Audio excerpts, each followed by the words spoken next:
இங்கு நீ வா எந்தன் நெஞ்சில் பஞ்சம் வஞ்சம் நஞ்சே மிஞ்சும் உடல் வேறு வேறாகி உயிரை தந்தவளே நானே நாகம் நானே.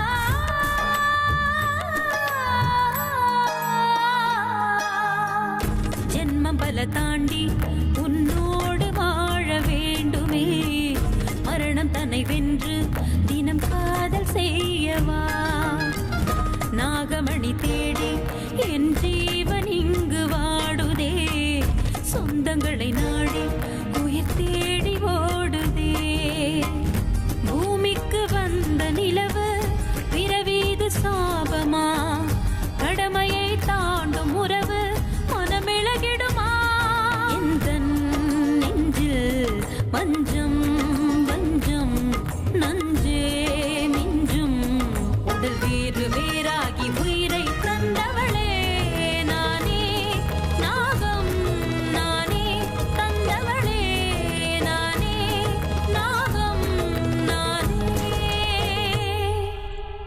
இத்தனை வருஷம் நம்ம கண்ட கனவு நிறைவேறின மாதிரி தானே? கனவு கனவாதான் இருக்கணும், அது நிஜமாகறதுக்கு வாய்ப்பே இல்லை. அந்த ஷர்மாவை நீயே பாரு, அண்ணனை விட பயங்கர கான்ஃபிடன்ஸா உட்காந்துருக்கான். அது மட்டுமா, டெண்டர் அவனுக்கு தான் கிடைக்குன்ற சந்தோஷத்துல உட்காந்துருக்கான். நமக்கு இது கிடைக்காதுடா. அண்ணன் நம்மள இங்க கூட்டிட்டு வந்ததே தப்புன்னு எனக்கு தோணுது.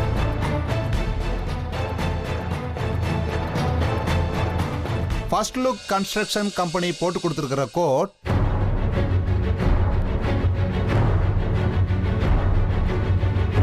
$98 கோடி.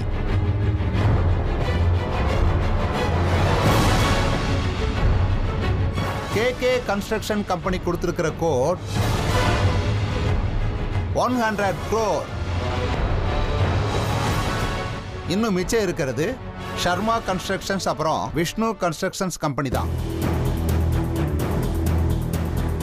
முதல்ல விஷ்ணு கன்ஸ்ட்ரக்ஷன் கம்பெனி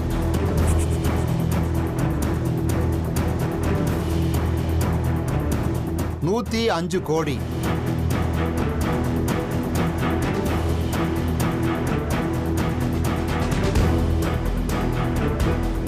இப்போ ஷர்மா கன்ஸ்ட்ரக்ஷன் கம்பெனியோட கோட் 95 கோடி, 95 crores.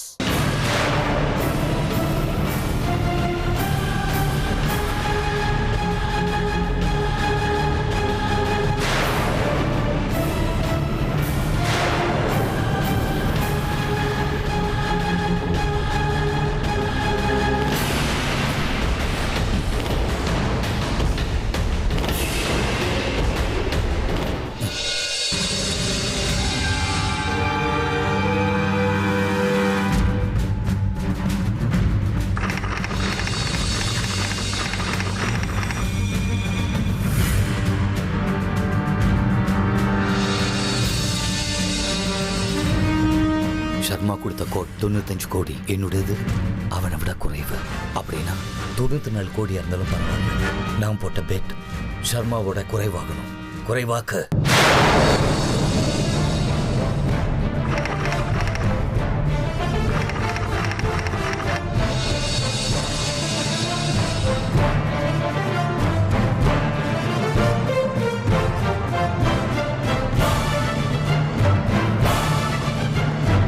மிஸ்டர் சர்மா, இந்த டெண்டர் உங்களுக்கு கிடைக்கிறதால நீங்க இங்க ஒரு சைன் பண்ணணும். Sure sir. என்ன நடக்குதுங்க? What happen mister Vishnu? என்ன சார், இந்த டெண்டர் ஏன் ஷர்மா கொடுக்குறீங்க? நான் கொடுத்திருக்கிற கொட்டேஷனுக்கும் ஷர்மா கொட்டேஷனுக்கும் 1 கோடி வித்தியாசம் இருக்கு. இல்லையே மிஸ்டர் விஷ்ணு, நீங்க கோட் பண்ணது 105 கோடி. ஆனா ஷர்மா கோட் பண்ணது 95 கோடி தான். நீங்க ஏதோ கன்ஃபியூஸ் ஆயிருக்கீங்கன்னு நினைக்கிறேன். நான் ஒன்னும் கன்ஃபியூஸ் ஆகல சார், நீங்க தான் கன்ஃபியூஸ் பண்றீங்க. என் கொட்டேஷன் இன்னொரு வாட்டி எடுத்து சரியா பாருங்க. என்னுடைய கோட் ஜாஸ்தியா இருக்கா இல்ல அவருடைய கோட் ஜாஸ்தியா இருக்கான்னு தெரியும். நோ, அதுக்கெல்லாம் வாய்ப்பு கொடுக்க முடியாது. ஒரு முறை டெண்டர் எனக்குன்னு சொன்னதுக்கு அப்புறம் அதை எப்படி கேன்சல் பண்ணுவீங்க? இப்போ அனௌன்ஸ் பண்ண மாதிரி அந்த டெண்டரை நீங்க எனக்கு தான் கொடுக்கணும். அதெல்லாம் முடியாது சர்மா. ஒவ்வொரு தடவையும் டெண்டர் நீங்க வாங்கும்போது நான் சும்மா இருந்திருக்கேன். ஏன்னா சட்டப்படி யார் கொட்டேஷன் கம்மியா கொடுத்துருக்காங்களோ அவங்களுக்கு அந்த டெண்டர் போகிறது தான் நியாயம்.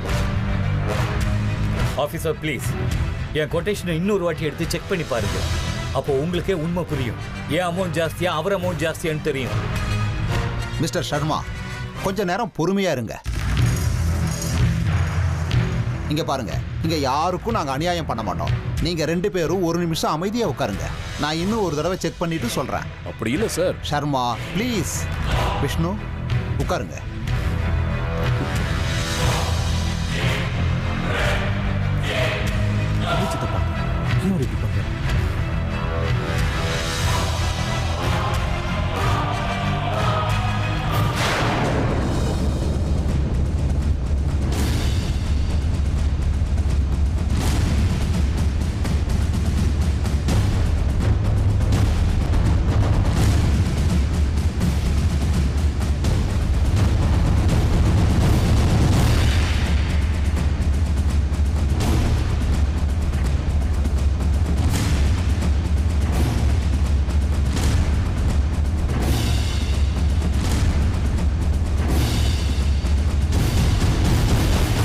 என்னது, நான் அப்ப பார்க்கும்போது 105 கோடின்னு இருந்தது, இப்ப வெறும் 94 கோடின்னு இருக்கு.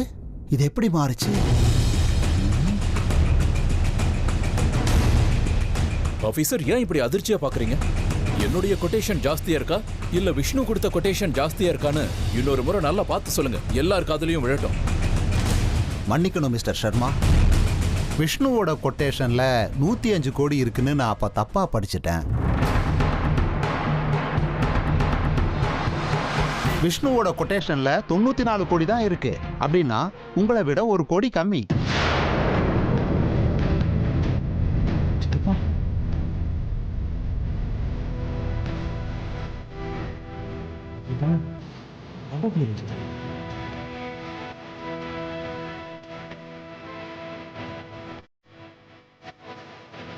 இருக்கிறதுலயே கம்மியா பிட் பண்ணதால விஷ்ணு கன்ஸ்ட்ரக்ஷனுக்கு தான் இந்த டெண்டரை நான் கொடுக்குறேன்.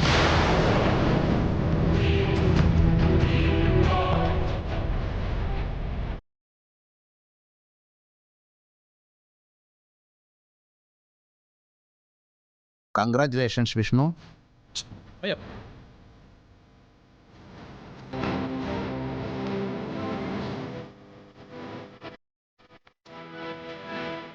வாங்க விஷ்ணு, இந்த ஃபைலை சைன் பண்ணிடுங்க.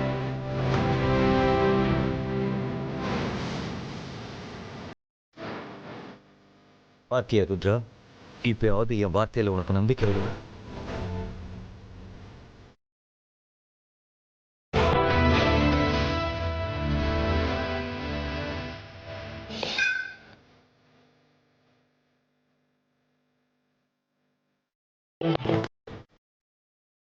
உங்களுக்கு தினம் பூஜை பண்ணுவாங்கல்ல, அவங்க எங்க போனாங்க சொல்லுங்க.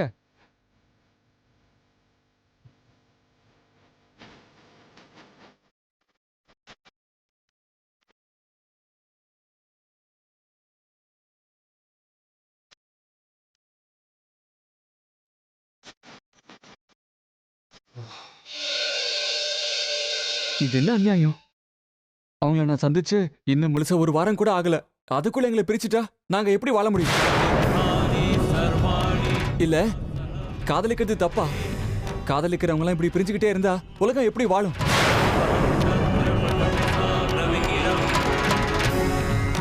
ஆண்டவா, நான் உன்கிட்ட ஒரே ஒரு கேள்வி கேட்கிறேன்.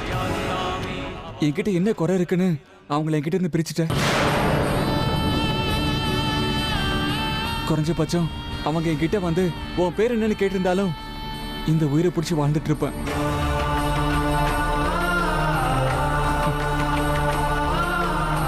எல்லாம் தெரிஞ்சவன் நீ, இதெல்லாம் நான் சொல்லிதான் உங்களுக்கு தெரியணுமா? நீ ஒரு மாயாவி, எதையும் செய்ய சக்தி உள்ளவன் நீ. இப்ப நான் கண்ணை மூடி கண்ணை திறக்கிறதுக்குள்ள அமிர்தா என் பக்கத்துல வந்து நிக்கணும். இந்த உயிரை உனக்கு சமர்ப்பிக்கிறேன். அவங்க இல்லாம ஒரு வாரமா எவ்வளவு கஷ்டப்பட்டு வாழ்ந்துட்டு இருக்கேன் தெரியுமா?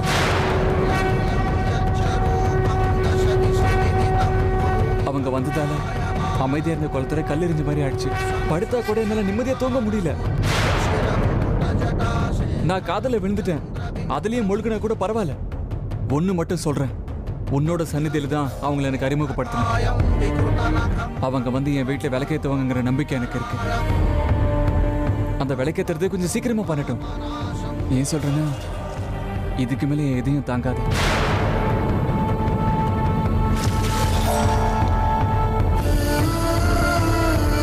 இதெல்லாம் உன்கிட்ட சொல்றதுக்கு எனக்கே ஒரு மாதிரியா தான் இருக்கு. ஆனா ஐ அம் ஹெல்ப்லெஸ். நீ புரிஞ்சுப்பங்கிற நம்பிக்கையில சொல்லிட்டேன். தயவு செஞ்சு ஒரே ஒரு க்ளூ கொடு. அமிர்தா இந்த அர்ஜுனுக்கு கிடைச்சே ஆகணும். இல்லைன்னா என் லைஃபே போர் அடிச்சிடும்.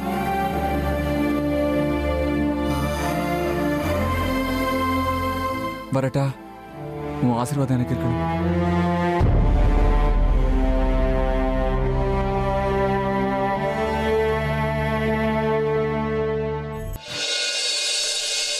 கர்ணா, அப்பா ஃபைல் அப்படி. நாளையிலிருந்து ஹைவே ப்ராஜெக்ட் ஆரம்பிக்கிறதுக்கு என்னென்ன ஏற்பாடு பண்ணணுமோ அந்த ஏற்பாடெல்லாம் பண்ண சொல்லி மேனேஜருக்கு ஃபோன் பண்ணி சொல்லு. ஓகேப்பா, நான் சொல்லிடுறேன். ஆனா என்ன டவுட் உனக்கு? இல்லப்பா, நமக்கு இப்படி இந்த டெண்டர் கிடைச்சது? என்னடா இப்படி ஒரு கேள்வி கேட்குற? இவ்வளோ நேரம் பக்கத்துல இருந்து பார்த்த இல்ல, பார்க்கலையா? பார்த்தோம்னா, ஆனா நாம கோட் பண்ணது ஷர்மா கோட் பண்ணதை விட அதிகம் தான். அது எப்படி திடீர்னு குறைஞ்சதுன்னு தான். ருத்ரா, ஏன் இந்த மாதிரி கேட்குற? நான் கோட் பண்ணது அவ்வளோதான். இல்லைண்ணா, நீ எங்ககிட்ட போய் சொல்ற. நானே பார்த்தனே, நீ கோட் பண்ணது 105 கோடி. அது எப்படி சடனா 94 கோடியா மாறிச்சு? இதுல நீ ஏதோ கோல்மால் பண்ணிருக்கண்ணா. என்ன பண்ணுன்னு தயவு செஞ்சு சொல்லுண்ணா.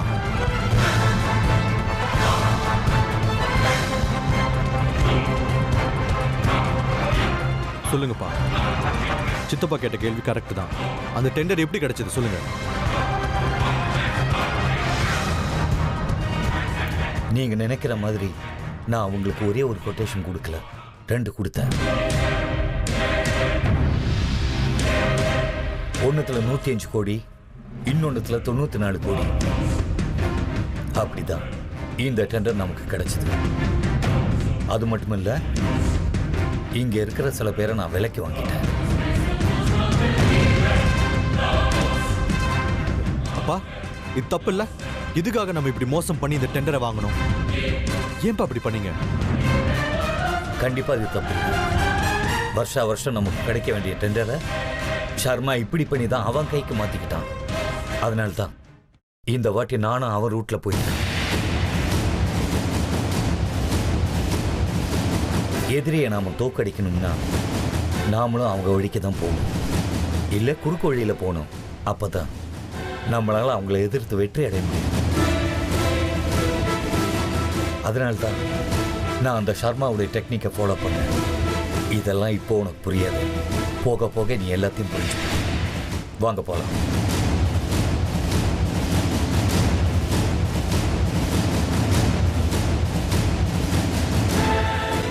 ருத்ரா, என்னது விஷ்ணு இவ்வளவு தில்லுமுள்ள வேலை பண்றான்?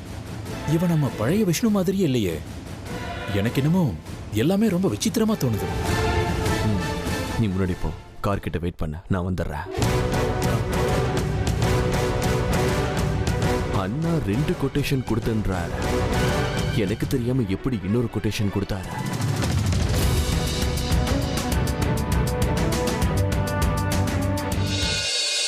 ஐயோ கடவுளே, விருப்பப்பட்டவங்க ஒரு நாள் கண்ணில் படலனா இவ்வளோ கஷ்டப்படுவோன்னு எனக்கு தெரியாது. அமிர்தாவை நீ எனக்கு காட்ட மாட்டேன். அவங்கள பார்க்காம நான் இந்த இடத்த விட்டு நகர மாட்டேன்.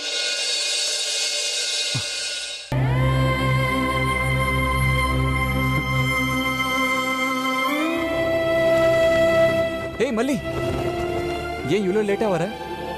எதுக்காக நீ இப்பெல்லாம் கோவிலுக்கு வரதே இல்லை? உங்க அக்காவையும் ஆளக்கானும், உன்னையும் ஆளக்கானும். உங்க 2 பேரையும் தேடுறதுக்குள்ள நான் டயர்ட் ஆயிட்டேன் தெரியுமா? சரி சரி, முதல்ல என்ன தூக்கிக்கோ, அப்புறமா சொல்றேன். முதல்ல சொல்லு. தூக்கிக்கோங்கறான்ல.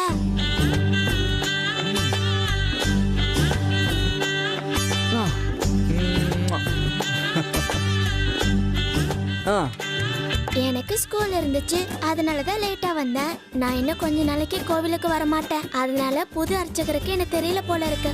ஓ ஆமா, இப்ப நான் உனக்கு முத்தம் கொடுத்தனே, உனக்கு எதுவும் ஆகலையா? எனக்கு என்ன ஆகணும்? நீ என்ன கல்யாணம் பண்ணிக்க போறியா?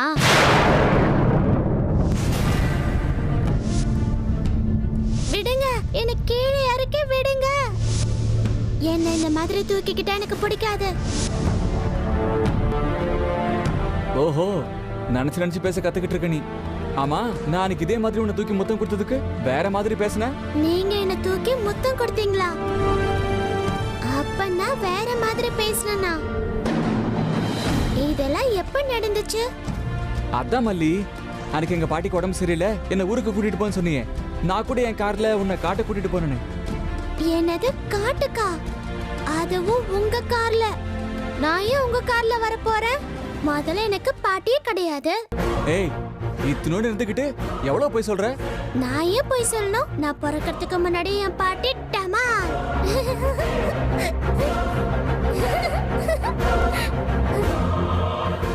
எனக்கு புரிஞ்சு போச்சு. அமிர்தாக்கா மேல இருக்கிற காதலால ஏதேதோ பேசுறீங்க.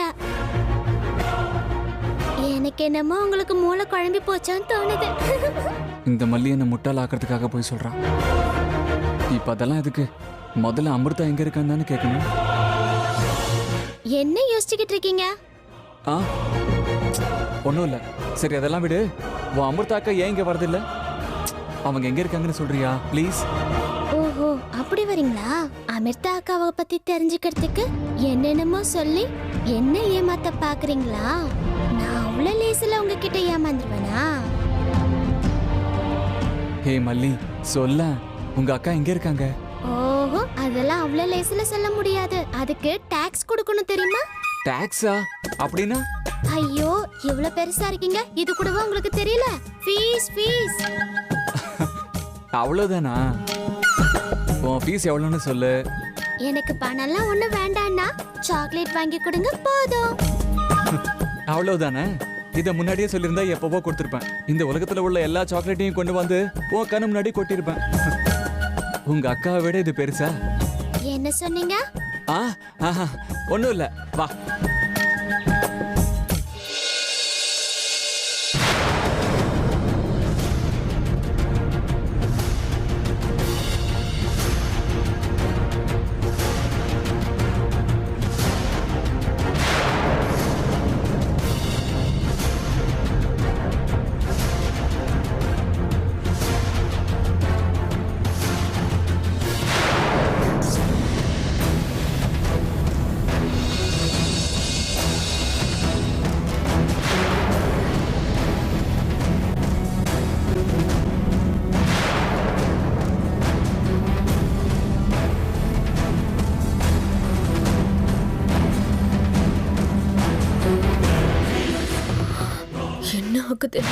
என்னோட மந்திர சக்தி வேலை செய்ய ஆரம்பிச்சிடுச்சு.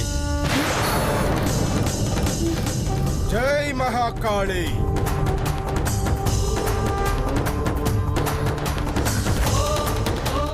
ஏ நாகராணி, எனக்கு தெரியாம நீ தப்பிக்க முடியாது. தைரியம் இருந்தா வா, வெளியில வா. என் சக்திக்கு சவால் விடுறியா? உன் முடிவு என் கையில.